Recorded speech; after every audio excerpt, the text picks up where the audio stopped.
Donc, Bismillah ar-Rahman ar-Rahim, chers étudiants de S6, nous avons démarré la dernière séance concernant l'azote et la troisième, qui va aller donc de la diapo 69 à la diapo 113.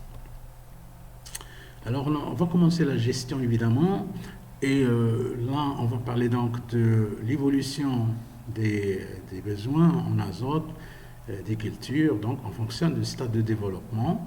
Et en fonction, on va voir les doses en fonction de l'objectif rendement et on va parler de l'assimilation par des modèles. Donc on va parler dans un premier temps de l'azote, on va parler plus de l'azote, donc des exemples, le blé et le maïs. Donc un rappel, l'absorption ou le prélèvement de l'azote chez le blé varie en fonction donc, des stades de développement. Ça c'est très important. Donc la notion de stade, il faut la fixer, les besoins sont différents. Il varie aussi des cultivars. Donc il y a des cultivars qui sont efficients, des cultivars qui demandent moins d'azote, des cultivars qui demandent beaucoup d'azote. Et c'est en fonction, bien entendu, comme on l'avait dit, de l'objectif rendement. Et bien entendu, des conditions environnementales, l'eau, la température, l'humidité, ainsi de suite. Et naturellement, de l'interaction avec d'autres fertilisants, notamment le P, les microéléments, comme vous l'avez déjà vu. Le potassium aussi. Donc chez le blé, on a, si vous voulez, on peut distinguer 3 à 4 stades. Donc vous avez de l'émergence au stade 1, le prélèvement il est généralement faible. Donc il n'a pas d'absorption, il n'a pas besoin d'azote. Donc ça ne sert à rien de l'apporter à ce niveau-là. Mais par contre, à partir du deuxième stade A, le deuxième partie du cycle, donc stade A, stade B, les prélèvements deviennent de plus en plus importants. Et à l'anthèse, donc à partir de l'ouverture des fleurs, la phase devient linéaire. Donc le prélèvement augmente beaucoup plus rapidement et il continue encore à augmenter durant la phase anthèse maturité parce que encore le blé il a besoin de l'azote, surtout à un stade crucial qu'on appelle le stade pâteux au niveau donc de la formation du grain. Très important. Alors voilà donc une donnée sur l'évolution des besoins en azote avec les stades chez le blé, avec les stades de développement. Ça c'est pris, donc vous pouvez trouver ça sur internet, sur Arvalis en 2020, France.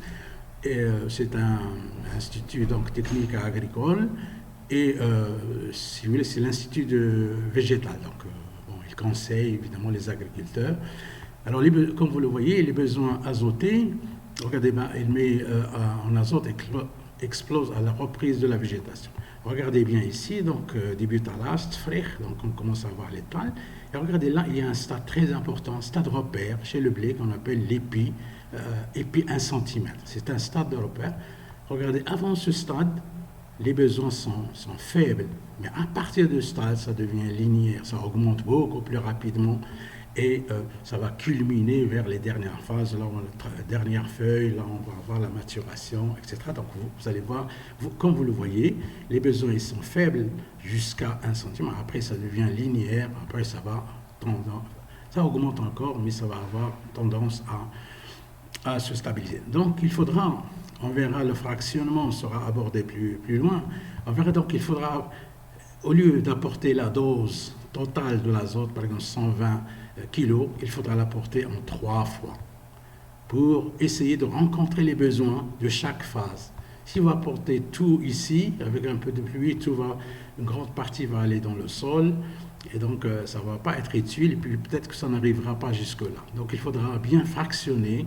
Ça, c'est une méthode de gestion, c'est une stratégie efficace de gestion, c'est d'apporter l'azote en 3 apports chez le blé. Donc retenez-le. Alors là, vous voyez toujours chez le blé, regardez bien l'évolution de l'absorption de l'azote en fonction évidemment des stades de développement. De la levée à 2 feuilles, vous voyez qu'il n'absorbe pas. Donc ce n'est pas la peine d'ajouter de l'azote. À partir du stade de 3 feuilles, il absorbe 5 kg d'azote par hectare. Et avec l'étal, ça augmente plus tard. Puis regardez bien, au stade vital, l'absorption elle a été multipliée par 5.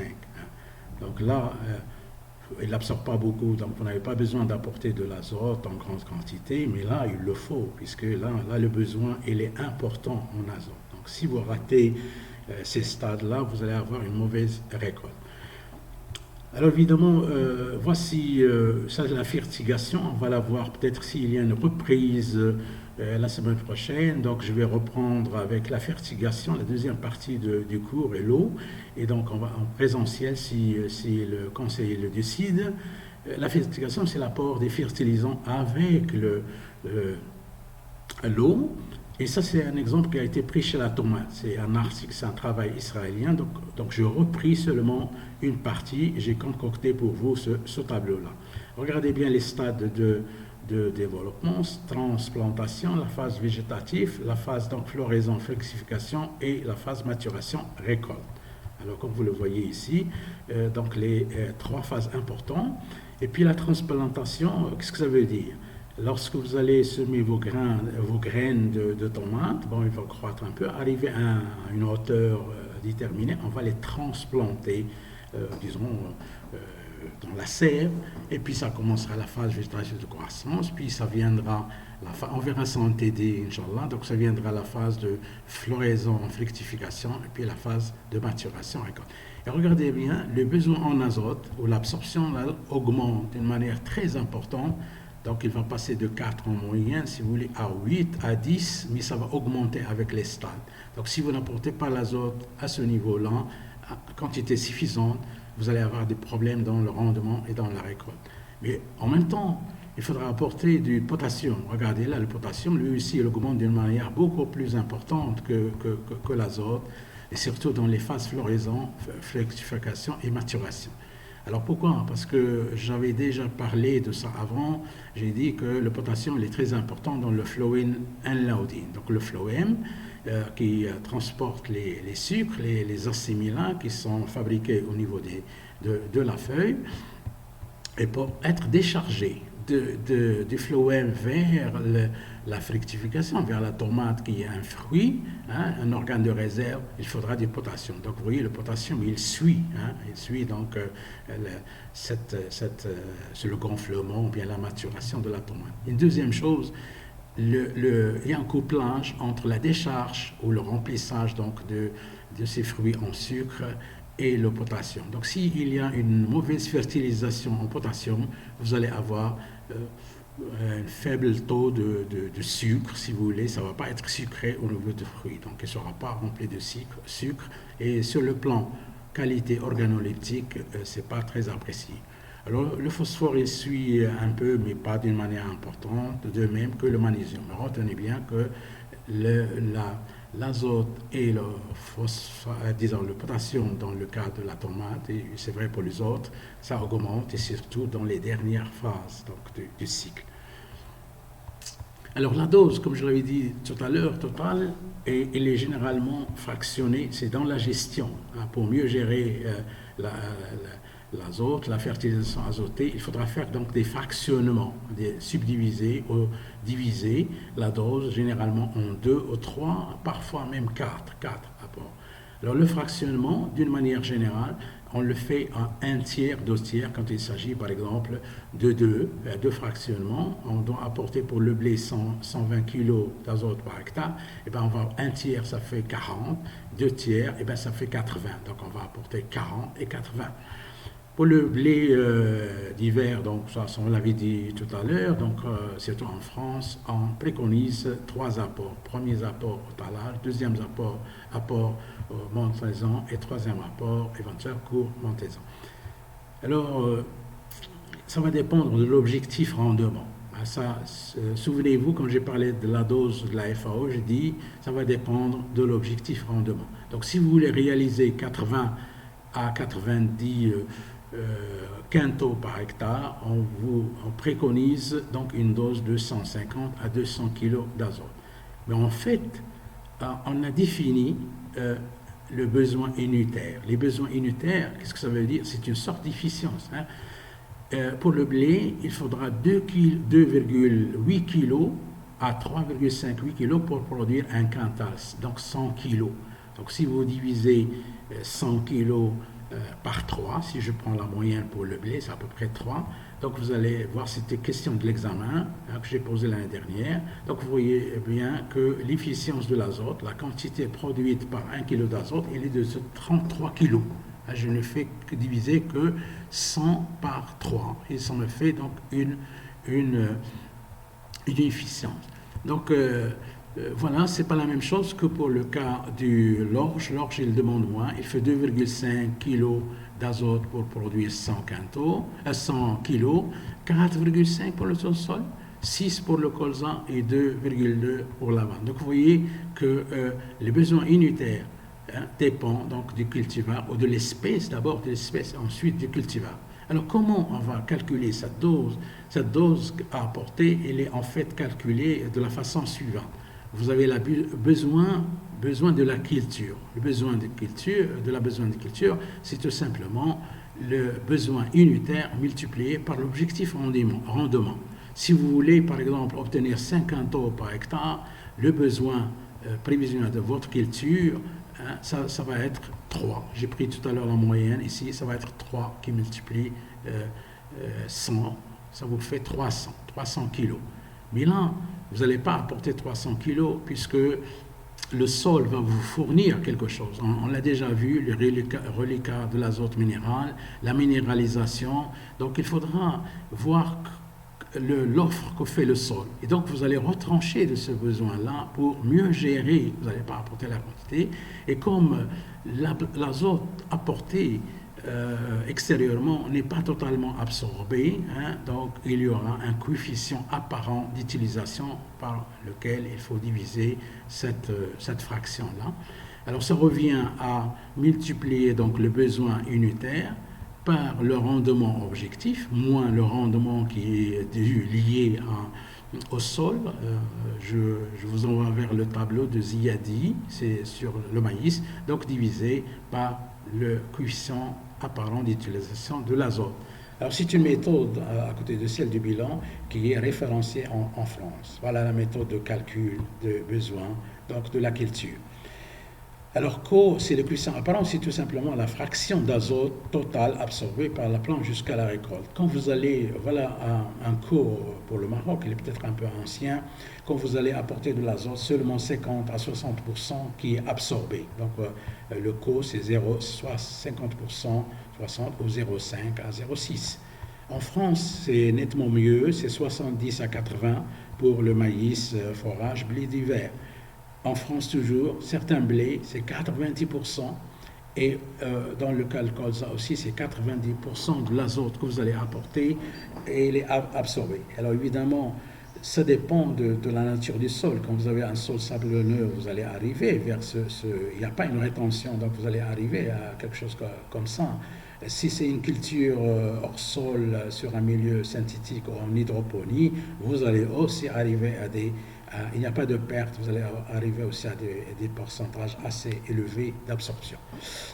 Alors, on a tendance à faire une moyenne, si vous voulez, du co, mais regardez ici, il ne s'agit pas du co, il s'agit du cru. Alors, je vais vous montrer la différence, mais regardez bien ce co, ce cru, comme vous voulez. Donc, vous voyez, il est variable, il est linéaire, il augmente d'une manière, si vous voulez, pas tout à fait linéaire, mais il augmente de cette façon-là.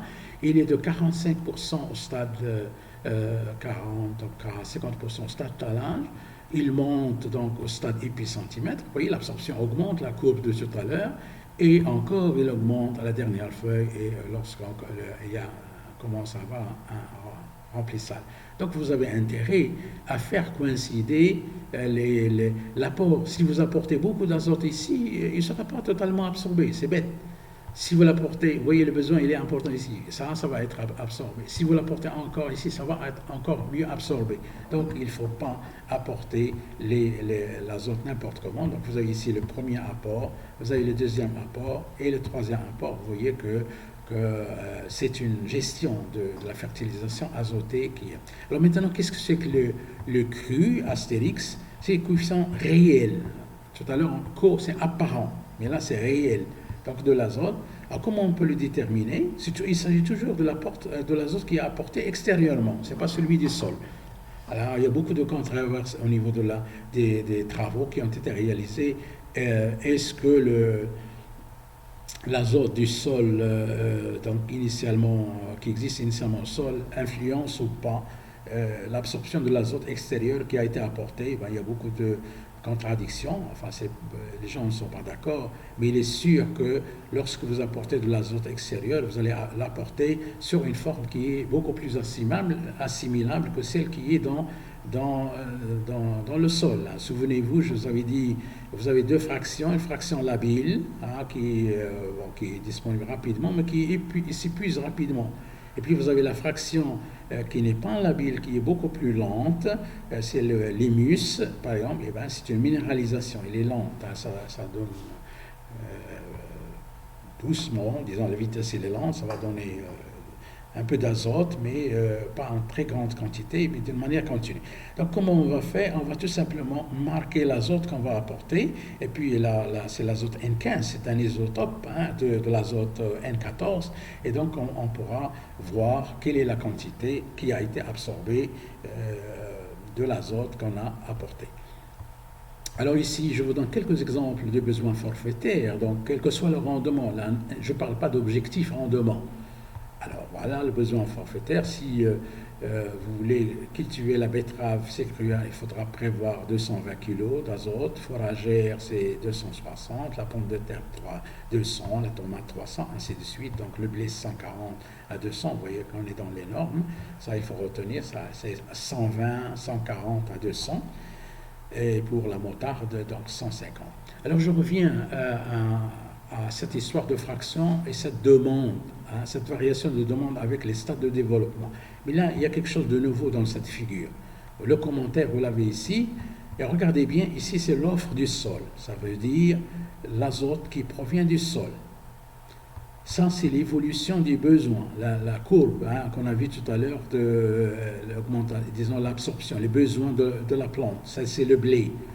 Ça, c'est le stade, on avait dit tout à l'heure, repère très important, crucial, où la vitesse d'absorption, ici, va augmenter d'une manière linéaire avant de se stabiliser un peu, mais reste toujours élevé.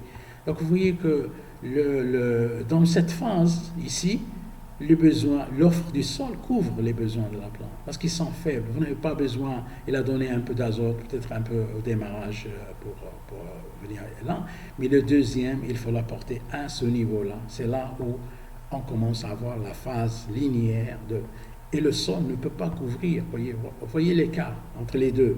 Donc il faudra apporter de l'azote externe, et bien ce qui est fait là, un au stade épais, et l'autre au stade, si vous voulez, montaison, 3 feuilles, comme on l'a vu tout à l'heure. Vous avez le commentaire ici. Alors pour la tomate, donc le fractionnement préconisé pour le blé, c'est 3 apports, mais pour la tomate, pour la pomme de terre, c'est 2 apports.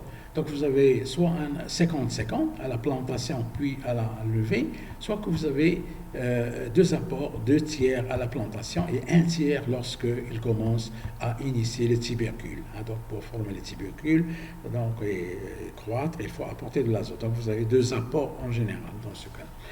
Pour le maïs, comme on l'a vu tout à l'heure, le besoin unitaire il est un peu plus bas, donc 2,1 à 2,3 kg d'azote par quintal. On va prendre une moyenne, donc ça fait 2,2 là, pour un objectif de 50 eaux par hectare. Alors la moyenne, le rendement moyen donc, au niveau mondial, il est de 4,5 tonnes par hectare. Les Chinois en Chine, ils avaient 5,3 tonnes par hectare. Mais ils ont pu augmenter, ils ont même doublé. Regardez comment ils ont doublé. Ils sont passés de 5,3 à 11,1. Donc c'est pratiquement le double. Doubler quelque chose. Tout simplement en optimisant la gestion de la fertilisation. Donc ils ont essayé de voir ce qu'on avait dit, le fractionnement, les stades, les besoins, etc. Minimiser les pertes. Donc toutes les bonnes pratiques de gestion dont on en parlait avant, mais aussi en utilisant des cultivars beaucoup plus performants, de plus en plus performants. Et ils ont abaissé, regardez bien, donc 17,4 kg par tonne, ça revient à 1,74 kg par tonne. Vous voyez, l'efficience ou le besoin unitaire, ils l'ont fait diminuer. Ils n'ont plus besoin de 2,1, mais seulement qu'à 1,74 qu'ils utilisent. Donc ils l'ont amélioré. C'est une efficience.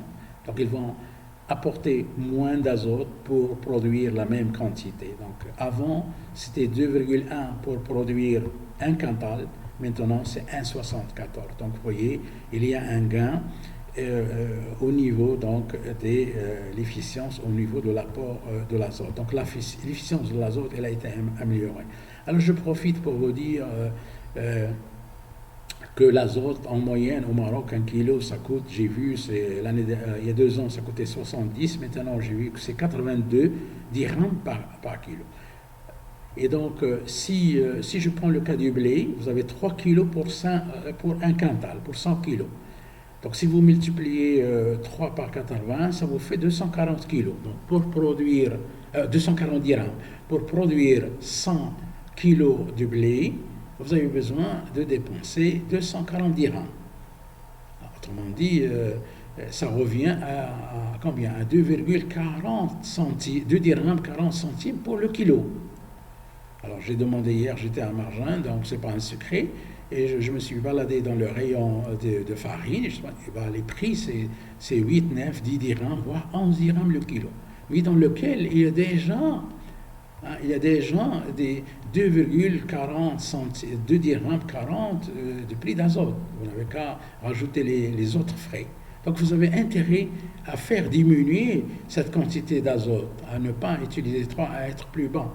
Et comme je l'avais dit, c'est à travers la gestion de la fertilisation, donc les bonnes pratiques de gestion, et à sélectionner, à utiliser des cultivars de plus en plus performants.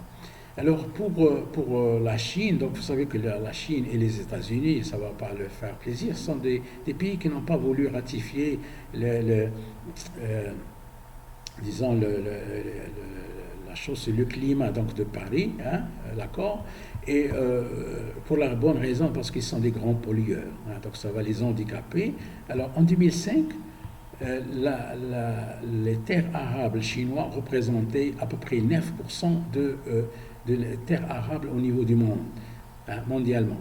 Mais en contrepartie, il utilisait 38% du global de l'azote. Donc vous voyez, au niveau mondial, c'est énorme. C'est énorme pour 9% de terres arables d'utiliser pratiquement plus qu'un tiers de ce qui est produit en azote. Donc il y a sûrement une pollution. Mais si vous rajoutez si vous savez que le Chinois, donc, il élève les porcs, donc ils ont des porcheries, et ces porcs, ils produisent de l'azote à travers donc, les rizières. Les rizières, elles dégagent de l'azote, évidemment, dans l'atmosphère, donc une double pollution. Alors maintenant, la surface donc, arable au niveau de la Chine a diminué, mais en fait, pour d'autres raisons. Au Maroc aussi, il a diminué parce qu'il y a des problèmes de désertification. Je ne vais pas entrer dans le détail, donc vous entrez dans l'Internet, vous allez voir pourquoi le pourcentage des terres arables au Maroc, il a diminué. Vous allez voir les raisons pourquoi. Alors maintenant, on va entrer dans les modèles de simulation, donc de production des cultures. Alors d'abord, le premier modèle qui est très utilisé pour le blé, c'est le Crop Environment Resource Synthesis. Donc c'est un modèle qui va simuler, donc il va simuler la croissance, le développement et pas concernant le rendement. Mais pour le faire, il va tenir compte des facteurs climatiques, l'eau, la température, je ne sais pas, les radiations, comme on l'a dit l'autre fois, les sites, on a parlé dans les facteurs de site, la génétique donc, de votre plante, c'est-à-dire le cultivar ou l'espèce, le sol, et évidemment la date de semis, l'irrigation, la fertilisation, et il va vous simuler le rendement. Prenons que le cas de rendement. Donc il va vous prédire la productivité de vos terrains, donc qu'est-ce que vous allez obtenir comme rendement, et puis quels sont les bilans environnementaux, comme on l'a dit la dernière fois, au niveau donc, de l'azote, de la pollution, les pertes, disons, d'azote dans l'environnement. vous posez des questions souvent pourquoi au mois de février, on entend au Maroc, au mois de mars, on va obtenir tant de rendement dans les céréales. Eh bien, il n'y a pas de secret. C'est un modèle, un CRS par exemple, va simuler ça. Il sait combien on a blavé, disons, combien on a cultivé, on connaît la variété, on connaît combien il y a eu de pluie, on connaît la température moyenne, etc. Le sol est activé. Et bien vous faites rentrer tout ça dans votre modèle.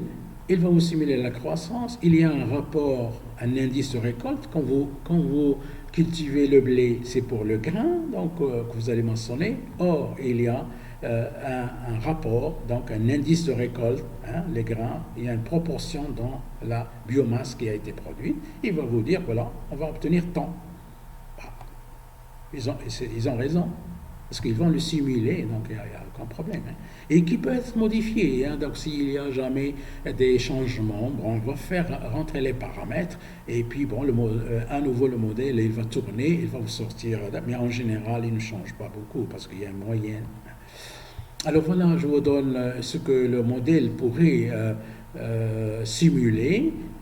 Voilà, c'est marqué ici. Qu'est-ce qu'il peut simuler? Eh bien, il peut vous simuler l'état de la culture et du sol dans les différents stades de développement principaux, la biomasse, l'AI, donc Leaf Area Index, donc l'indice de surface foliaire, on va y revenir, l'évapotranspiration. Voilà, vous avez tout ça, il peut le simuler.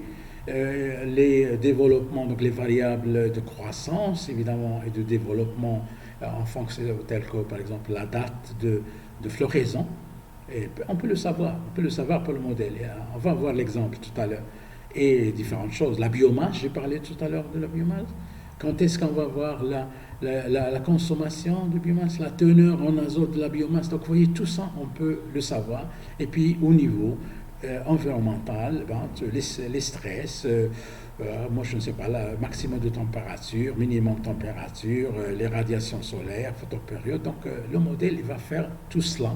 Donc je vous ai fait un résumé là que vous pouvez lire après, mais sachez qu'il y a, excusez-moi, sachez qu'il y a un modèle qui va permettre de faire cette simulation. Alors ça, ce sont des Indiens, donc c'est toujours le CRS blé. Donc la corrélation qu'il y a entre le rendement observé et le rendement prédit. Donc le modèle, il va simuler, il va nous donner une prédiction de rendement en grain. Donc le rendement pardon, excusez-moi. Donc ça a été fait une comparaison entre le modèle CRS8, donc blé, avec le modèle Crop System.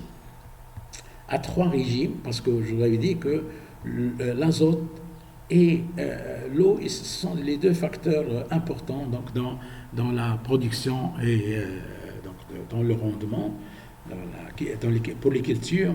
Et donc ils sont combinés là, ils sont combinés sur les 2. Voilà donc l'azote qui va aller de 0, donc là où il n'y a pas de fertilisation, à 150 kg par hectare.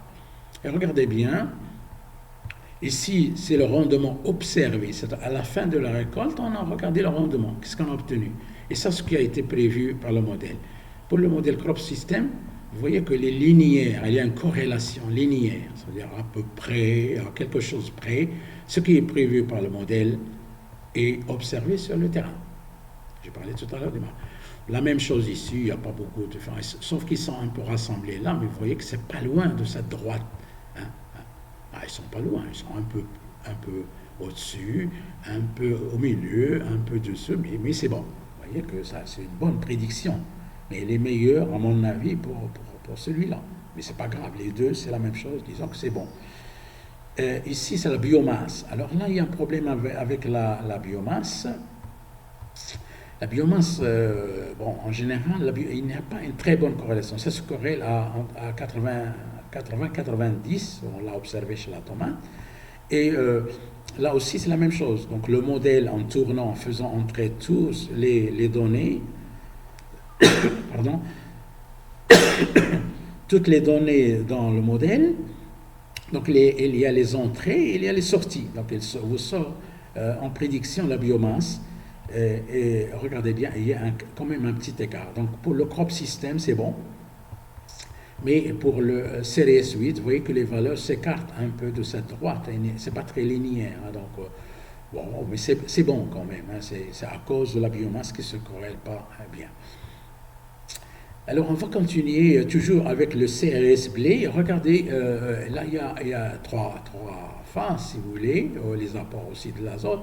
Donc, il y a la première subdivision, splice, donc fractionnement, au semis. Sowing, c'est le semis. Et puis le deuxième, 30 jours après l'émergence. Puis le troisième, 30 jours après la floraison. Ça, ce sont les trois, c'est le blé. Hein, donc, on le sait bien maintenant. On sait que les deux dernières phases sont demandeurs en azote. Et regardez bien qu'est-ce que les deux modèles vont prévoir, hein, vont prédire. Date flowering date, ça veut dire la date de floraison. On a parlé tout à l'heure de l'anthèse, Donc ici, c'est date après le semis, date after sowing, donc date après semis. Donc il l'a fait ici, supposons que moi je ne sais pas, par exemple novembre par exemple, et puis il vous dit la floraison va arriver 80 jours après votre semis, d'après ce que vous avez fait entrer dedans. 80 jours après, donc ça fait un peu moins de 3 mois, c'est le blé. Il prévoit 80 jours.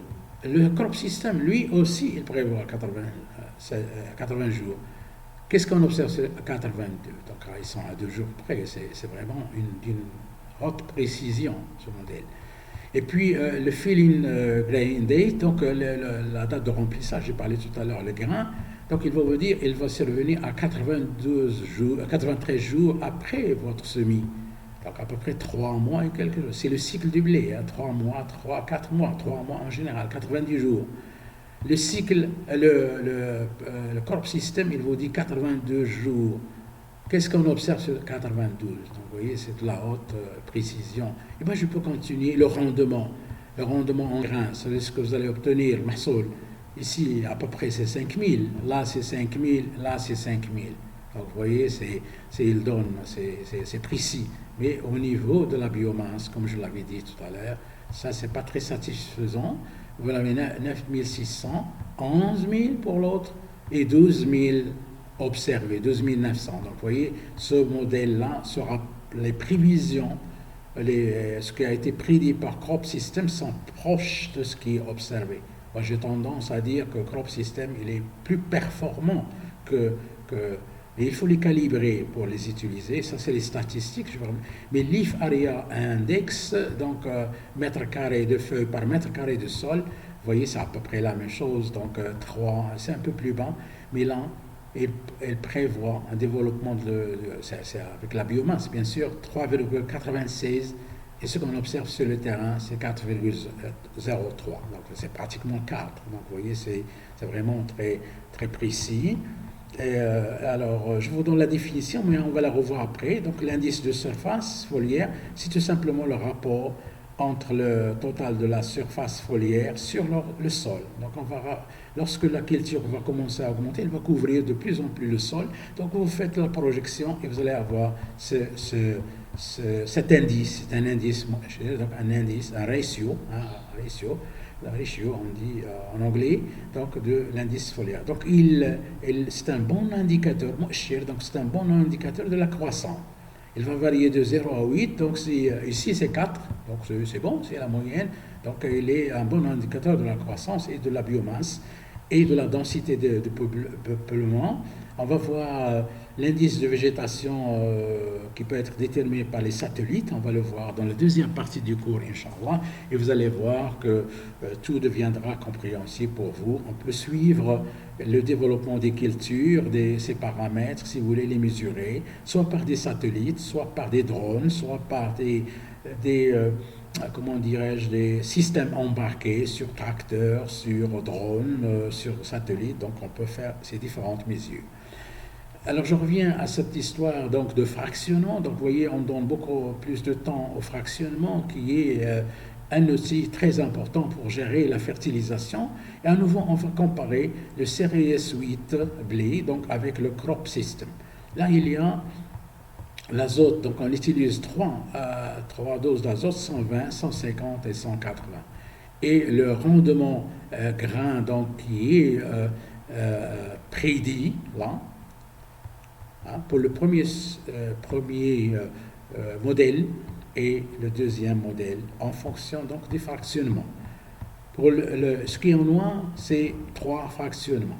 Ici, là, c'est 3 fractionnements, et là, c'est 3 fractionnements, et là, c'est 4 fractionnements. Donc, 3 fractionnements, si c'est 120, donc on a 1 demi 60. Un quart, c'est 25. Donc, un quart, c'est 30, pardon, excusez-moi. Donc, 60, 30, 30. Ici, un tiers, donc 40, 40, 40. 150, un sixième, ça fait un sixième, ça vous fait donc divisé par 6, je ne sais pas, ça donne peut-être 25. Et puis un tiers, bon, vous faites le calcul, hein, donc c'est pas grave. Donc 150, il faut le diviser de cette façon. Un tiers de 150, c'est 50. Un demi de 150, c'est 75. Et un sixième, ça fait 25. Et là, c'est 25. Par exemple, si on prend le cas ici, ben c'est 30, 30, 30.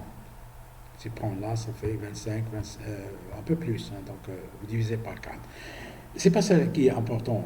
Ce qui est important, c'est de voir que les deux modèles, ils prédisent un rendement, le meilleur rendement avec le fractionnement 1 demi, 1 quart, 1 quart. Ça veut dire apporter 60 kg au début, puis 30 deuxième apport, puis 30 deuxième apport. Tous les 3 modèles s'accordent sur ça. Tous les 2 modèles s'accordent sur ça, quelle que soit la dose d'azote apportée. Ça, c'est le premier point, c'est expliqué là.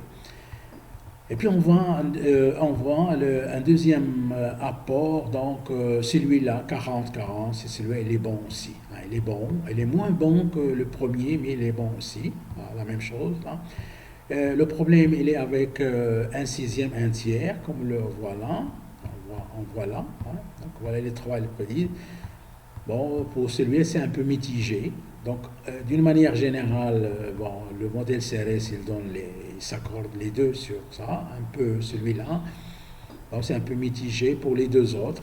Mais vous voyez que le modèle Crop System, il ne donne pas de grande différence. Il donne toujours que le premier fractionnement est meilleur, mais il ne donne pas beaucoup de différence entre les différents fractionnements. Alors, pour clôturer, donc je vous dirais en France, tous les experts s'accordent pour dire que le fractionnement en 3 apports est la stratégie efficace. On parle des stratégies pour viser les hauts rendements et la teneur élevée des grains en protéines, donc la qualité du grain. On a parlé donc de l'environnement, le best management et le problème sur l'environnement. Je vais vous citer donc une étude qui a été faite sur le maïs, donc avec le CRS blé, pour prédire ce qui se fait au niveau, l'impact sur l'environnement. On l'a vu tout à l'heure, les facteurs environnementaux, ce qu'il prévoit au niveau environnemental, donc le bilan. D'abord, cette étude, elle a été faite aux États-Unis, donc elle a concerné la simulation. Je n'ai pris que ça, il a fait beaucoup de travail, donc je vais le présenter après.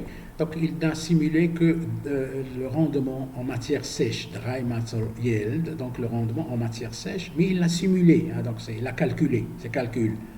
Et il a calculé, puisqu'on a un problème de lessivage, donc de perte, donc de pollution dans l'environnement.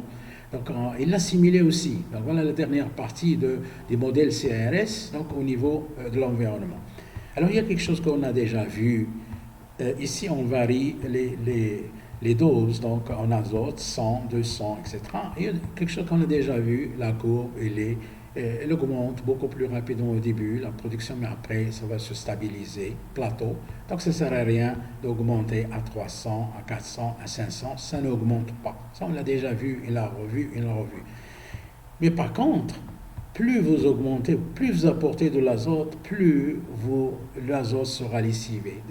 Ça sera linéaire. Donc il a simulé, il a trouvé que la quantité cumulée, simulée par le modèle donc de lessivage de l'azote était linéaire. Donc plus vous allez rajouter de l'azote, plus vous allez polluer, plus il va y avoir de lessivage, plus il va y avoir de pertes aussi, de l'argent qui est perdu, et plus il va y avoir des catastrophes au niveau de l'environnement. Donc, dans leur travail, vous avez l'explication ici, en utilisant les données, donc le modèle, il a intégré les données pour travailler, il a besoin des données climatiques. Donc, il a intégré les données de 33 ans, donc de données weather donc le climat, donc il a les températures, la pluviométrie, et donc il est tourné, donc il a commencé à tourner avec toutes ces données-là, et il a sorti, eux ils faisaient l'expérimentation sur 2 concentrations, sur 2 doses, 196 kg d'azote par hectare et 168 kg. Et donc ils ont vu que 196, ça donne le maximum de rendement, puis 168, légèrement un peu, mais c'est bon. Et ce sont les deux qui occasionnent le moins de lessivage, le moins d'impact négatif sur l'environnement. Et donc, ils ont choisi ces 2 concentrations, ces 2 doses, pardon. Donc, il s'agit de la concentration, c'est l'absorption, donc production de biomasse. Et donc, ils ont retenu ces deux doses pour la fertilisation. Voilà, je pense que vous avez compris un peu pourquoi est-ce qu'on parle de ce best management et de ces bonnes pratiques, de gestion. C'est pour avoir un bon rendement, une bonne efficience de l'azote, mais avoir moins de pertes et moins d'impact sur l'environnement, dans le lessivage. Alors, comme ils ont continué dans leur travail, donc ils ont combiné, ils ont simulé, évidemment, ça, mais comme l'eau et l'azote, ils sont les 2 facteurs très importants qui conditionnent la récolte, voilà, ils ont fait toute une stratégie, ils ont développé 20 stratégies dans lesquelles, donc ils ont retenu 196, ils n'ont pas pris 168 puisque ça donnait le maximum de rendement, et puis ils ont rajouté 224 une autre, et ça l'irrigation, on va y revenir. Donc il y avait l'eau qu'il apportait en fonction de l'irrigation, le deuxième paramètre, la dose totale d'azote apportée, la voilà, les fractions, les voilà, donc 0, 1 quart, 3 quarts, et à chaque fois ils variaient, ils font des apports soit 30, soit 40, le rendement, le voilà, je ne vais pas le regarder, donc en tonnes, les lessivages, voilà. Donc voilà le pourcentage, les kilos lessivés et le pourcentage donc, de l'azote lessivé. Donc vous voyez, avec les stratégies qu'ils ont développées, eh ben, ils ne dépassaient guère 20% de pertes. C'est-à-dire quand ils apportent 100 par exemple, il y a 80 qui est valorisé par la culture, qui a été utilisé par la culture, et c'est seulement 20 qui a été lessivé, donc qui est allé dans le sol. Et donc vous voyez, avec ce travail qui est énorme, ça a été financé par la municipalité de cette ville, la Californie, et ce n'est pas rien, ils ont donné 400 milliards pour faire cette étude qui est énorme. Hein. Bon, je suppose que vous voudriez bien que notre municipalité de la région de Fès puisse mettre un peu la main dans sa caisse et sortir un peu de l'argent pour faire ce genre d'études, sachant qu'il y a un très beau travail qui a été fait dans la région. Ça va concerner les monographies pour ce qui concerne l'environnement. Et voilà, le deuxième problème, donc, c'est l'azote qui provient de l'agriculture. Et à mon avis, il va falloir donc développer, financer des recherches dans ce domaine-là. Et donc, vous voyez, avec toutes ces stratégies, vous m'excusez, donc il y a le curseur, dans toutes ces stratégies-là, et bien, vous voyez que le maximum de perte a été de 21, le minimum il a été de 17, mais disons la moyenne c'était de 20%. Donc c'est vraiment le minimum. Et dans cet ensemble d'études, donc ils ont choisi, voilà à nouveau le Best Management Practices dont j'ai parlé, les bonnes pratiques de gestion, donc pour le sweet corn, donc le maïs, en Florida, en North Florida, donc en Floride du Nord. Voilà le régime d'irrigation qui a été, disons, proposé. Voilà les 2 doses à utiliser. Vous voyez, les 196, ça revient tout le temps avec tous les régimes. Et puis un régime comme celui-là, il préconisait 220. Voilà les fractions, il donne même les fractions. et le taux. Donc, vous voyez, qui occasionne et ça a été fait sur un sol sableux, évidemment. Ce n'est pas sur un sol organique parce que le sol sableux organique va fixer de l'azote et c'est un autre problème. Donc, ils l'ont sûrement abordé dans leur étude.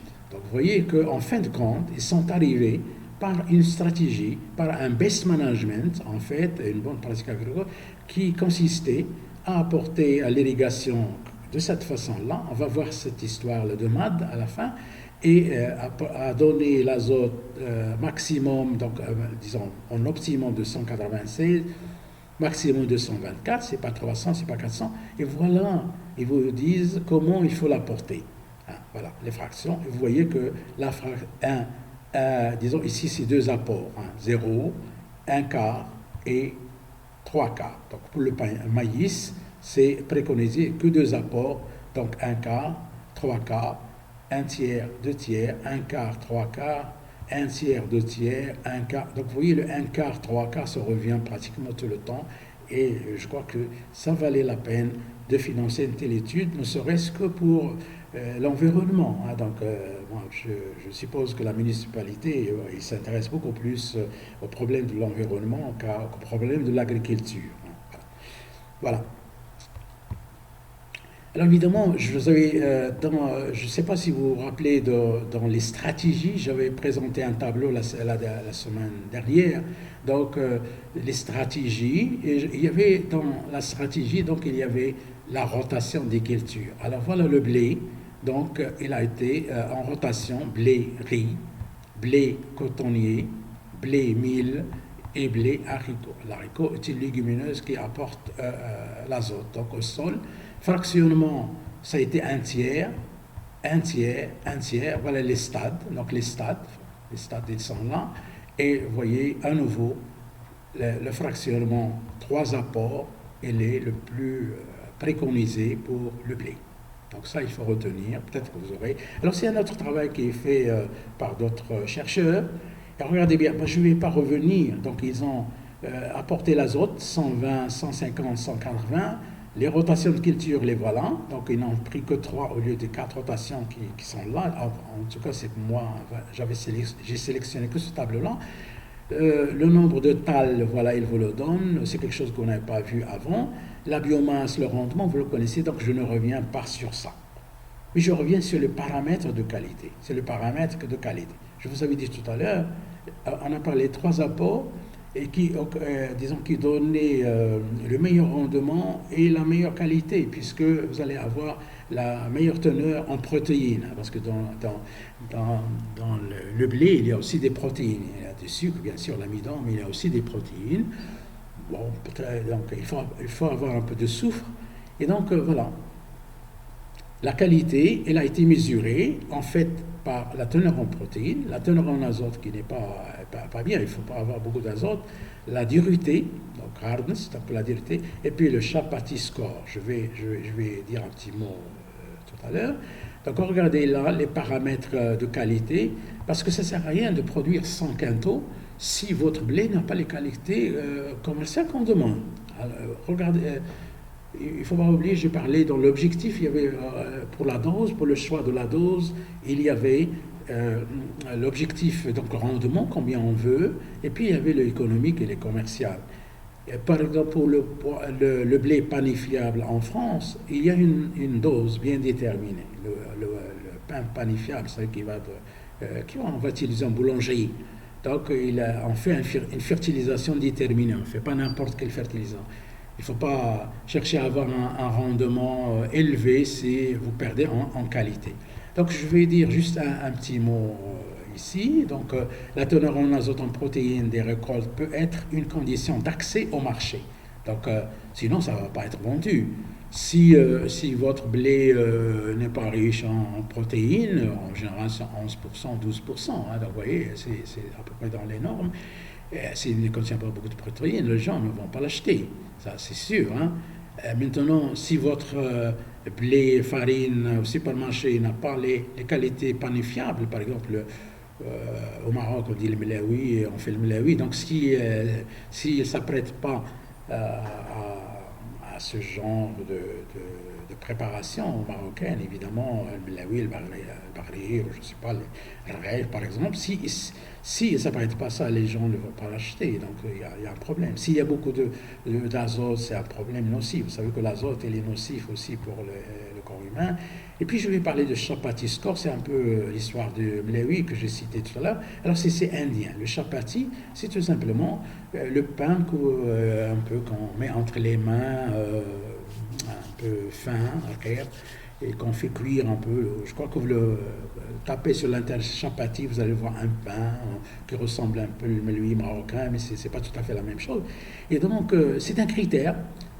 Donc si le blé que vous avez donc cultivé, vous avez fait le best manage, tout ce que vous avez fait, mais qu'en fin de compte, il ne s'apprête pas. Score, ça veut dire, bon, une note, il y a un jury, il ne donne pas de bon chapati, les gens ne vont pas l'acheter. Donc c'est comme si vous n'avez rien fait. Je cite le cas du melon. Le melon, par exemple, peut avoir une bonne récolte, un bon tonnage, mais si, par exemple, vous n'avez pas eu une bonne fertilisation en potassium, vous allez avoir des melons qui ne sont pas sucrés. Donc, du point de vue caractéristique organoleptique, c'est pas bon, les gens ne vont pas l'acheter. Voilà. Alors, je vais vous dire un mot, là, je vais aller rapidement. Je crois que le temps, on a passé pas mal de temps. Alors, le colza. Le colza, c'est une culture, j'en ai parlé pas mal de fois. Le colza est une culture très importante au niveau mondial. Il occupe deuxième place en surface mondiale et troisième en termes de production d'huile. Il produit l'huile. Alors, il y a 2 ans, j'avais dit, donc le Maroc, il a fait des tentatives pour planter le colza au Maroc. Donc, les agriculteurs, ils ont fait ça, le ministère aussi. Puis, ils avaient arrêté. Mais il y a 2 ans, j'avais fait des recherches, j'avais trouvé que le Maroc, il a atteint 1000 hectares de colza. Mais dernièrement, j'ai vu sur Facebook, ils m'ont envoyé ça, parce que je suis originaire de Hadkourt, peut-être que vous connaissez Hadkourt. Donc c'est une zone où on produit beaucoup de céréales, tournesol aussi, bon c'est bien. Eh bien le tournesol, pardon, le colza, il est dans la région. C'est très beau, c'est jaune. Et maintenant, il est dans la région de Fès. Hein. Vous sortez, on m'avait dit, sur la route de Meknès, à côté d'une station où il y a des restaurants, là, une piscine. Vous avez déjà le colza qui est là, ces champs jaunes. Hein, c'est très bien. Donc on commence à les cultiver. J'espère que ça marchera. Mais il ne faut pas oublier que ça demande beaucoup d'azote, ça demande beaucoup de soufre. Et un des problèmes, c'était le soufre. Maintenant, je crois que c'est peut-être résolu. Le best management de cette culture, les bonnes pratiques de gestion de ces fertilisants dans cette culture, ils sont peut-être au point.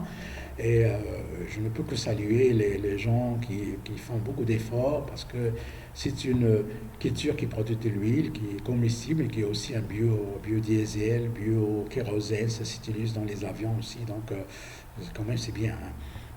Voilà, en termes de surface, donc vous voyez, si vous avez les oléagineux, les plantes qui produisent l'huile, vous avez le soja, soybeans, et vous avez les rapeseed, donc voilà, deuxième, 99 et 31, suivi par, il y en a 10 là, regardez l'olivier, et bon, il est vraiment septième, hein, c'est l'olivier, voilà, l'olivier est le septième ici. Et le lin, linseed, donc le lin c'est le dernier parmi les 10, hein, il n'y a que 10 productions, les 10, voilà, the top 10 oil seed crops by area. Donc les 2 premières en top sommet, quoi. Ça, je pense que vous avez compris. Et là, si vous voulez voir encore de nouvelles données, vous n'avez pas qu'à entrer dans le FAO Stat, c'est dans le site de la FAO, vous avez toutes ces données-là dans le site de la FAO. En termes de production d'huile, vous avez 15 pays qui sont champions de la production d'huile de colza. Vous avez la Chine, le Canada, ils sont parmi les pays les grands producteurs, mais ils sont suivis par la France. La France, quand vous allez en France, vous êtes dans un avion et vous regardez un peu en bas, vous voyez plein, c'est comme des tapis, c'est très très joli, c'est jaune, des tapis jaunes, au milieu des tapis verts, donc le blé, vous avez beaucoup de blé, et vous avez aussi beaucoup de colza. Donc, je souhaite toutes les bonnes chances pour le Maroc dans cette culture. Moi, j'espère que ça ira bien. Alors, l'Australie, c'est aussi un pays, un gros producteur. Et vous savez, au Maroc, on ne produit pas beaucoup d'huile végétale. Ils ont essayé avec le tournesol, l'olivier, bon, ça produit un peu. Maintenant, le colza, donc vous voyez que bon, il faut diversifier, mais on importe les huiles végétales. Ça, vous devez le savoir. Donc l'Australie, on va en parler tout à l'heure, l'Allemagne, Germanie, donc c'est la quatrième pays. Donc vous voyez que ce sont les pays industrialisés qui cultivent. Enfin, l'Inde un peu, c'est aussi industrialisé, le China donc ce sont plutôt les pays industrialisés. Donc pour la fabrication d'huile, le biodiesel, le biokérosène. Et moi, je pense que peut-être, je ne suis pas un décideur, mais peut-être que ça vaudrait la peine de cultiver le colza. Alors, je ne sais pas si vous l'avez vérifié, moi je ne l'ai pas vérifié, je vous avais dit la dernière fois, colza, il y a plus de 40, cultivars, et là, cette étude présente seulement 12 cultivars, donc je ne vais pas les citer tous. Donc canola, je pense ici, il y a le canola, voilà, canola. Alors canola, c'est une variété de colza. Donc c'est une variété, mais il n'est pas là ici. Il n'est pas là, canola, il n'est pas là. Et ça a été donc le rendement CDL, rendement en grains, 0 kg, donc sans fertiliser. Regardez, il est efficient, il a produit quand même, il produit bien. Hein? Sachant que la production, c'est 3 tonnes environ, un peu moins de 3 tonnes, il produit. Hein? C'est excellent. Ouais. Donc efficient en azote, voilà, les 12 variétés. Et puis à 120, bon, ça s'améliore. Les 12 variétés sont performantes à quelque chose près. Et quand vous ajoutez beaucoup d'azote, 240, encore le rendement il augmente dans cette étude-là. Donc, vous voyez, c'est la performance. Donc ici, on va voir pourquoi on sélectionne beaucoup de variétés chez le colza. Alors, l'évolution de l'absorption, donc nitrogen uptake, donc vous connaissez maintenant, at the beginning of flowering, c'est-à-dire au début de floraison. Google, vous tapez ça vous donnera, c'est merveilleux, vous allez avoir toutes les traductions. Et des fois, des gens traduisent ce que j'écris par Google en plusieurs langues, et c'est bon, c'est hautement fidèle, c'est une grande fidélité dans la traduction. Donc, à the beginning of flowering, donc ici, quand on donne 17,0, donc voilà l'absorption, 120,0 ça, et voilà quand on donne 240, 120, 120, en deux fractions, donc c'est toujours fraction, donc en top de l'absorption, donc c'est le remplissage, début de flowering, donc la floraison, donc ça demande beaucoup d'azote, donc l'absorption, elle est très importante. Et à la maturité, on voit la même chose. Contraire, quand on dépasse donc, ou avant, donc vous n'avez pas, c'est l'azote qui est perdu, mais c'est plutôt là que c'est bon, 120. Alors pour le colza, c'est juste conseillé, hein, c'est pas moi qui le conseille, c'est Citium, je vous avais dit la dernière fois, c'est un centre technique interprofessionnel des oléagineux métropolitains français, donc ce sont ils sont organisés interprofessionnels Bein Mihani, donc c'est les agriculteurs du colza, enfin les oléagineux, les plantes qui produisent les huiles. Je pense qu'au Maroc c'est la même chose, donc on a des organisations de producteurs de fruits et légumes, de producteurs d'huile et ainsi de suite, donc voilà quelques doses, mais moi ce qui m'importe ici c'est pas les doses, c'est cette histoire de stade de végétation, c'est physiologique. Donc voilà, D1, 2 apports, C2, D2, 3 apports, C2, D2, début floraison, et voilà à quoi ça correspond les stades. C'est les échelles dont j'ai parlé la première fois. Donc ça, c'est pour fixer ça. Alors évidemment, ce sont des stades. F1, ça veut dire la floraison, vous avez les 2 stades. Ben, on a besoin de biologistes, de l'agronome qui va reconnaître ces stades Et puis dans le manuel, comme je l'avais dit tout à l'heure, dans dans le manuel donc, de la gestion de la culture, eh ben, vous avez que des codes sur le manuel ou dans l'ordinateur, et donc vous devez suivre. Alors ce qui est très important dans la fertilisation, c'est cette histoire de rapport N sur S. C'est très important. Donc vous n'allez pas apporter l'azote n'importe comment. Il faut veiller à ce que vous ayez un rapport qui est dans les tissus, entre autres, rapport donc, de 1 sur 7. Hein. Donc vous voyez que c'est un rapport qui est très important. Donc c'est celui qu'on trouve dans les tissus. On va voir l'autre. Donc le colza et le demande du soufre, ça vous connaissez.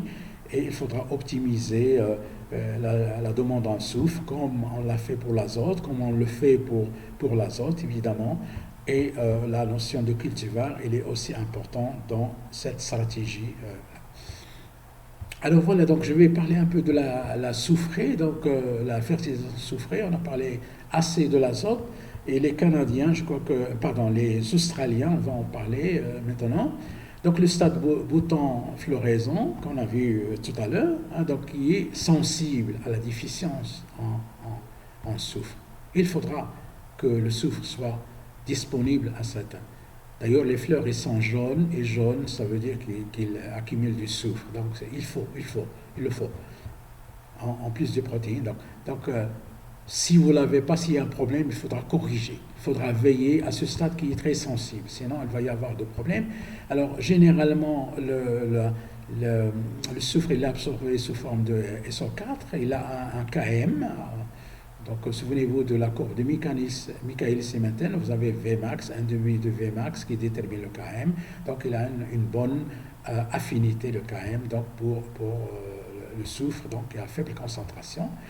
Alors, la provision du sol, il est faible. C'est pour ça que j'ai dit que peut-être que ça n'a pas marché au début, parce que les sols, il n'y a pas beaucoup de soufre dans le sol. Donc, je pense que ça a été peut-être maintenant réglé, donc il faudra corriger les carences. On va parler de correction tout à l'heure. Et voilà le rapport dont j'ai parlé. Donc il faut qu'il y ait un rapport dans le sol qui est de N sur S qui est de 5. 5 fois d'azote pour une fois de soufre, ou 8 fois. Donc si vous faites la moyenne, donc vous avez 5 plus 8, ça fait 13, divisé par 2, ça fait 6,5. Moi, j'ai parlé tout à l'heure de 7 dans les tissus. Donc, vous voyez, c'est à peu près les rapports, ils sont similaires. Voilà, et donc il faudra donc corriger s'il y a des problèmes, donc il faudra corriger. Alors, bien entendu, la dose préconisée, elle est de 15 à 60 kg de soufre. Hein. En Australie, ils ont déterminé la dose optimale à 40, si vous voulez, et puis donc le sol fournit, donc 20 kg sont fournis par le sol. Donc les sols non déficients en soufre fournissent en Australie 20 kg, et donc ils apportent eux donc 40 kg, hein, voilà, pour avoir quelque chose de 60 kg, voilà. Quelque chose comme 60. Alors le rendement moyen, c'est 3 tonnes, 2 à 3 tonnes. Hein, je veux dire, la France, bon, ça va pour la France, 3 tonnes, mais 2 à 3 tonnes. Donc c'est pas énorme, mais c'est cher, je sais. La valeur unitaire, donc le besoin unitaire, donc pour produire 100 kg, il est de 1,7 kg de soufre. Je ne sais pas combien ça coûte le soufre, mais je crois que ça vaudrait la peine de le chercher sur Internet. Vous allez trouver le prix du soufre. Tout à l'heure, je vous avais donné le prix de l'azote, et donc vous calculez, bon, il y a d'autres choses, il n'y a pas que l'azote, mais rien que pour l'azote et le soufre, qui sont deux éléments importants, vous allez calculer le prix de revient, enfin, ce qui entre dans la production du grain de blé, du grain de colza, et puis, bien entendu, après l'huile. L'huile, ça coûte au moins 50 dirhams. Hein. Alors, le CIFI, Canadian Fertilizer Institute, donc, estime que pour un rendement à peu près 1960-2000, les besoins en soufre, on l'avait dit tout à l'heure, bon, eux, ils préconisent 60, mais en fait, ici, ils parlent de 24, donc pour la croissance, bien entendu, et 12 à 14 pour stade graine. Donc, voilà.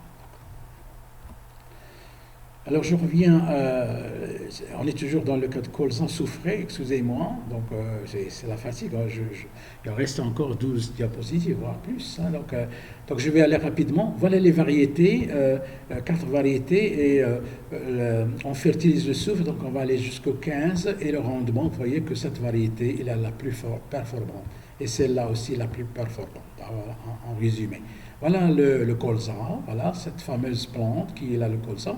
Alors le colza, c'est disons, c'est un brassage entre les navets ou navettes, qui a 20, un génome de zézène, 20 chromosomes, et entre le chou. D'ailleurs, le colza en hollandais, ça veut dire le chou. Donc voilà. Donc vous avez 2 génomes dedans, hein. Vous avez le génome du chou et les génomes de la navette au navet. Donc c'est pour cela qu'on a une grande possibilité de sélection. La même chose pour le blé. Le blé, c'est 3,21. 3 fois 7 égale 21. On a 3 génomes dedans. Et puis voilà les ancêtres, donc Nigra, la moutarde noire, qui est l'ancêtre de ces choses-là. Alors pour le phosphore, je ne vais pas m'attarder. Il y a des stratégies qui existent pour le phosphore. Et le phosphore qui est ajouté, elle est absorbée à 90%. Donc il n'y a pas beaucoup de pertes, donc une efficience assez élevée pour le phosphore. Alors maintenant, les outils de gestion, comment on va gérer? Quels sont les outils? J'ai parlé tout à l'heure d'un certain nombre de méthodes donc, dans la gestion.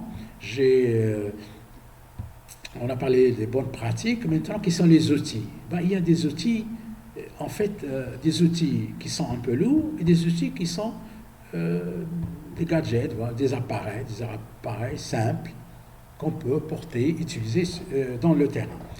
Alors évidemment, le but, c'est de gérer et piloter, guider la fertilisation et d'éviter les symptômes visuels. Parce que quand on commence à avoir un jaunissement, c'est déjà il y a un problème. Donc le fait de faire des mesures sur les plantes, ça permet d'éviter ces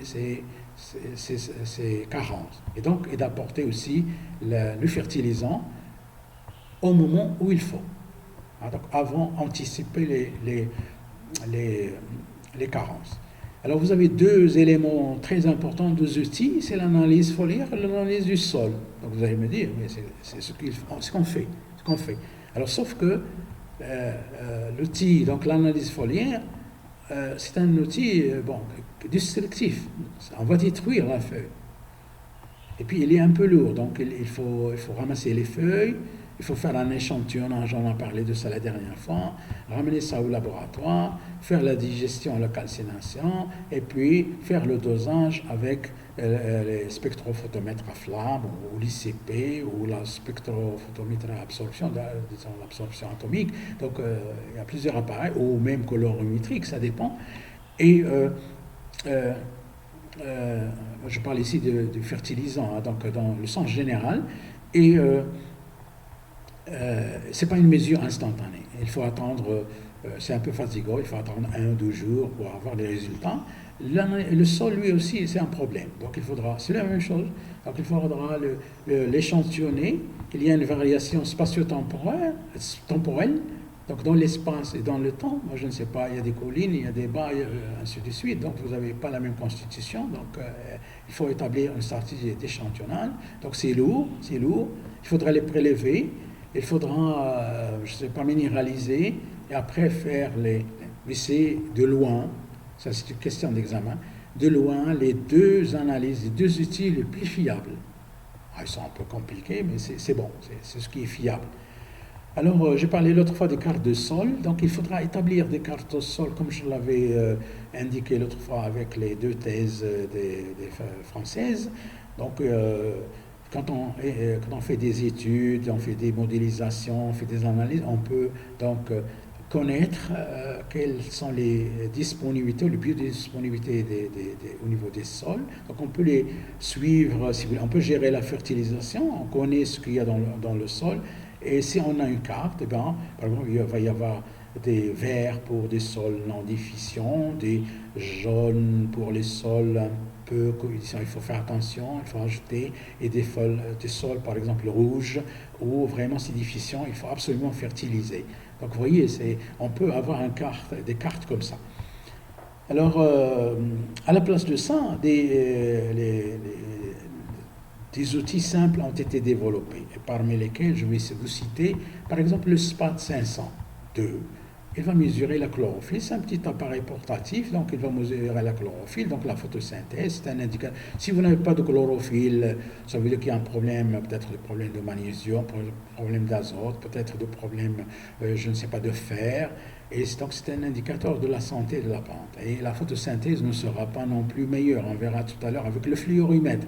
Alors la fluorescence peut mesurer, la fluorescence de la chlorophylle va renseigner donc sur la santé de la plante. La photosynthèse, est-ce qu'il se fait bien ou non, mesure de l'efficience de la photosynthèse. Donc avec un SPAD ou avec un fluoromètre, vous pouvez savoir est-ce que votre plante elle souffre ou non. Le N-testeur. Donc, le testeur d'azote, c'est un outil très simple utilisé dans le pilotage. Et donc, sur le terrain, on va pouvoir mesurer la teneur en azote des feuilles de votre culture. Et donc, savoir est-ce qu'il est dans les normes ou pas dans les normes. Donc, il faut fertiliser ou pas fertiliser. Il y a d'autres méthodes comme celle de Jubul Ramsès ou Pilasio. Donc, ici, on mesure les nitrates. Donc, on fait une petite section dans la base donc de la plante. Il y aura un jus et sur ce jus, on va faire les mesures. Donc, il faut récolter et faire les mesures. Vous avez la réglette d'azote, de colza. Je vais vous en parler tout à l'heure. La réglette puis vous avez les appréciations visuelles ou bien une charte de couleur. La réflectante, je vais en parler, peut-être pas aujourd'hui d'une manière très exhaustive, mais on va en parler pour l'eau.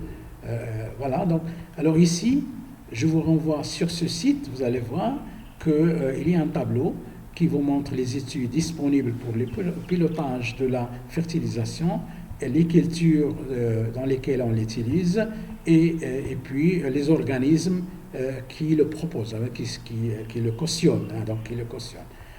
Alors voici la charte de couleur, c'est un travail, je crois, qui a été fait par les Indiens, à moins que je me trompe, je n'ai pas cité la référence ici.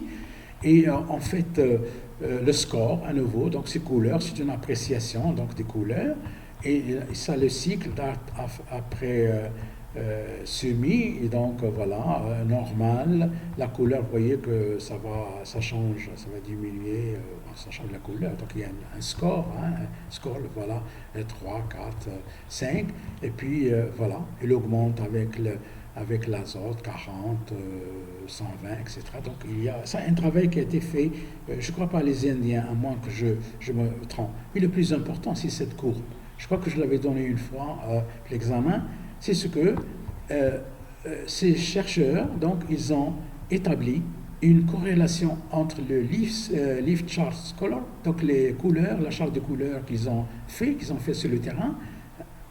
Ils ont trouvé une correspondance hautement significative avec le SPAD. Donc, ils peuvent utiliser la charte de couleurs à la place du SPAD. Voilà. Ils peuvent, sinon pas ça, c'est validé d'après cette étude-là, une corrélation parfaite. Voilà. Alors, je crois que c'était, voilà, ici, donc la corrélation, c'est le tableau, c'est toujours pour ces travaux de ces Indiens, à moins que je me trompe, sur ces différents génotypes de blé, je crois ici trois génotypes, et vous voyez le seuil, mais là, vous voyez que la corrélation, il est toujours pratiquement au-dessous de 0,80 R2. Donc, ça veut dire, c'est significatif. Regardez le seuil, 0, le seuil, la probabilité inférieure à 0,01, il est là, mais vous êtes au-dessus. Donc, c'est vraiment hautement significatif. Donc, on s'approche vers une corrélation parfaite de 1. Une corrélation parfaite, c'est 1. Probabilité, c'est 1. 95, souvent on dit à 95%, P est inférieur à 0,5, vous voyez, ils sont nettement au-dessus. Ça veut dire que c'est parfait. Alors la réglette colza, regardez bien, là, on a cultivé le colza, donc il commence à se développer, il va peu à peu couvrir le sol. Voilà, j'ai parlé tout à l'heure des Leaf Area Index sur lequel on va revenir. Donc, vous voyez, on va vous apposer ça pour l'échelle, mais il va se couvrir. Et là, en termes de densité, c'est 0,2 kg par mètre carré. Vous mesurez la biomasse. Vous êtes obligé de sacrifier quelques plants et mesurer la biomasse, 0,4. Et là, vous êtes à 2 kg par mètre carré, à 1,4. Vous voyez, c'est vraiment important. Et quel est le besoin en azote? C'est tout simplement cette biomasse que vous avez déterminée, multipliée par 65 fois. Par 65 la masse que vous avez, Voilà, simplement ça. Alors la réglette, pour voir comment ça fonctionne, je vous donne un lien très récent 2020, et bien vous utilisez sur ce lien, et vous allez voir. Moi, je donne directement les étapes. Je ne sais pas s'ils vont vous laisser faire le calcul, mais c'est en France. Donc là, il le propose gratuitement. Je crois qu'il y a un abonnement où il paye. Donc vous allez entrer votre biomasse que vous avez mesurée sur le champ. Vous allez la rentrer en fonction d'autres paramètres qu'il va vous demander. Il va vous donner l'azote que vous devez utiliser. Donc, parce qu'il y a un besoin qui est déjà calculé, avec combien il faut fertiliser. Vous voyez que c'est l'apport donc, de l'informatique dans ce domaine. Alors voici le SPAD. Le voilà. Il y a des électrodes, on pose les feuilles, c'est comme la photosynthèse, le fluoromètre, on pose les feuilles là, l'électrode, disons les deux qui sont là, et on va mesurer, c'est la chlorophylle, c'est le SPAD 502. Je signale qu'avant, pour ceux qui ont fait le TP de physio végétale, vous devez extraire l'acétone, ceci, cela, puis bon, aller au spectrophotomètre, déterminer les concentrations de chlorophylle. Mais là, il pourra vous donner les concentrations directement avec une marge d'erreur bien. Voici celui aussi de l'azote. Donc, vous mettez les feuilles entre les deux électrodes, il vous donnera l'azote. Donc, vous voyez, c'est assez rapide. Et vous avez d'autres. Alors, j'ai parlé tout à l'heure de la réflectance, on va voir après pour les satellites. Eh bien, c'est un système embarqué. Vous avez ici un système qui va envoyer des radiations, donc au niveau de la vigne, c'est utilisé pour la vigne, vous allez le voir. Et donc, la vigne, les feuilles vont réfléchir donc, des radiations. Et elle a un ordinateur ici, un système, donc il va calculer la réflectance et il va voir est-ce que comment dirais-je, sa culture, elle a besoin de fertilisation, d'un traitement, quel stade elle est arrivé. Donc vous voyez que c'est très bien, c'est formidable. Alors je vais, dernière partie, donc pour terminer, je vais parler des carences et des corrections. Je ne vais pas revenir sur la carence, on en a parlé la dernière fois, vous les avez déjà vues. Donc moi je vais parler plus de correction. Donc quand il y a un problème, donc soit qu'on corrige au sol, soit qu'on corrige au niveau foliaire, au niveau de la feuille. Voilà. Je vous ai parlé des fertilisants. Bon, il y a des fertilisants sous forme solide, liquide et gazeux. Donc, il va falloir choisir. Donc, c'est pour ça que j'ai parlé. Et puis, voilà, on va parler de quelques exemples. Mais avant cela, je parle de la carence correcte dans le cas de maïs. Donc, voilà la stratégie qui est utilisée chez le maïs. Je vous avais donné un tableau avant d'une manière générale et c'est un titre indicatif. Voilà les niveaux adéquats. J'ai dit que l'azote, c'est entre 3, 2 et quelques, et 6% selon les plantes. Alors, il se trouve que chez le maïs, la teneur en azote normale, il est de 3,5. À partir de 3, on considère que c'est déficitaire. Si ça diminue, il faut fertiliser. Bon, vous avez le reste, il est là. On vous dit comment il faut échantillonner. Donc la méthode d'échantillonnage, on ne le fait pas n'importe quoi. Souvent, les stades de croissance. Donc, stade émergent, 25 jours après émergence, vous prenez toute la plante. Vous devez prendre 20 à 30 plantes pour que ce soit valable. 35 jours après la formation des soies. Ça veut dire là qu'on commence à voir les épis, mais ils ne sont pas encore les feuilles. Il y a des feuilles qui les enveloppent, on ne voit que des soies. Donc là, il faudra prendre la première feuille complète sous la partie enroulée de la plante. Donc vous voyez que Vous ne devez pas prendre n'importe quel endroit. Si c'était le stress hydrique, par exemple, chez la feuille, on prend la feuille numéro 3. On ne prend pas 2, on ne prend pas 4. Donc vous devez avoir 25 échantillons. Si c'est l'épiaison, donc déjà l'épi, prendre la feuille à l'opposé, et sur l'épi. Donc il faut prendre 15 à 20 pour que ce soit valable. Voilà comment on fait. Alors, les carences donc pour l'azote, c'est des signes, donc c'est jaunissement, rabougrissements, les chutes de feuilles. Les carences vont être évidemment surtout sur le sol sablonneux, minéral, le sol minéral. Il n'y a pas de la matière organique, l'humus, et sur le sol pauvre en humus. Vous risquez d'avoir des problèmes d'azote.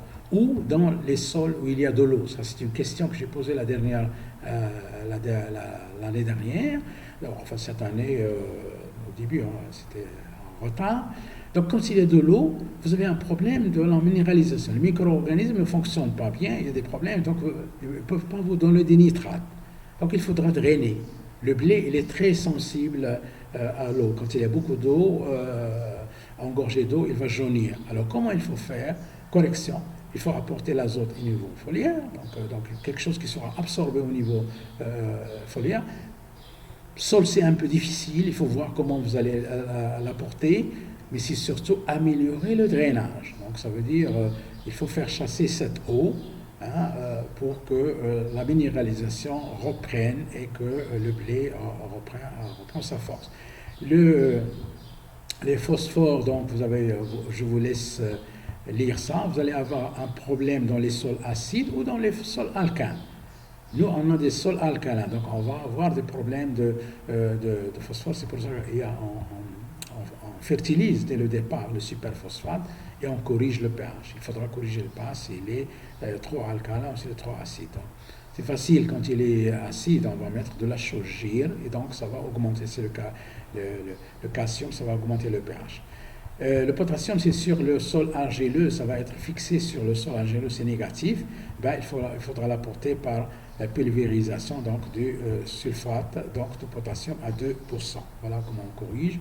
Le calcium, c'est sur le sol donc très acide, évidemment. Il faudra faire des amendements calcaires, comme on l'a dit tout à l'heure, la chaux, quelque chose qui contient. La dolomite aussi, comme dans la forêt de Moyen Atlas, le cèdre, il y a ces dolomitiques, je crois que vous connaissez ça en géologie, ou bien des engrais qui contiennent donc le calcium.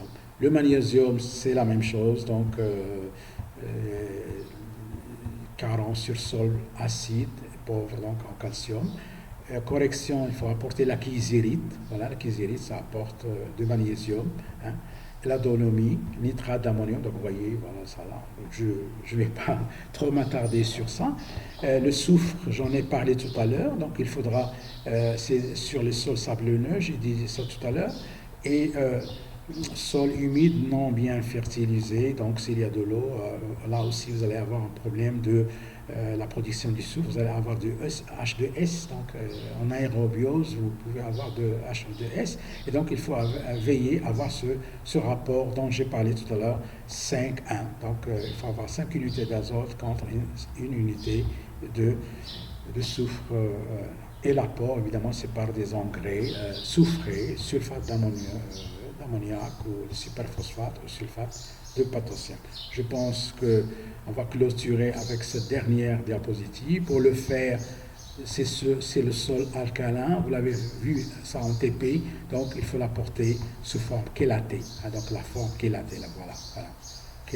On l'apporte sous forme chélatée. Le plus souvent, c'est ça. Donc, ou bien corriger le pH. Le cuivre, comme on l'avait dit dans les figures du Bubancourt, donc c'est sol léger, donc alcalin. Donc quand vous avez un pH alcalin, le cuivre n'est pas disponible. La même chose pour le zinc. Et donc, soit qu'il faut l'apporter sous forme chélatée, soit qu'il faut donc, si vous voulez, faire des pulvérisations au niveau foliaire, ou bien corriger le pH. Donc remettre le pH à un niveau donc, qui correspond, disons, la biodisponibilité qui va rendre. Ça, j'en ai déjà parlé avant. Voilà, donc je vais m'arrêter là. Si on reprend les cours, donc je vais reprendre, Inch'Allah, mardi. On reprendra. Ce sera le premier jour de Ramadan. Donc je vous souhaite bon awashr, comme on dit. Et puis on reprendra avec les fertigations et après les problèmes de gestion de l'eau, donc l'eau. Voilà, j'espère que je n'ai pas été trop long, et je suis désolé, mais c'est bien, c'est bien. J'espère que vous allez assimiler ce cours, et de toute façon, je serai là pour répondre à vos questions, et on fera 2 TD dans lesquels on va reprendre toutes ces choses-là. Merci de votre attention.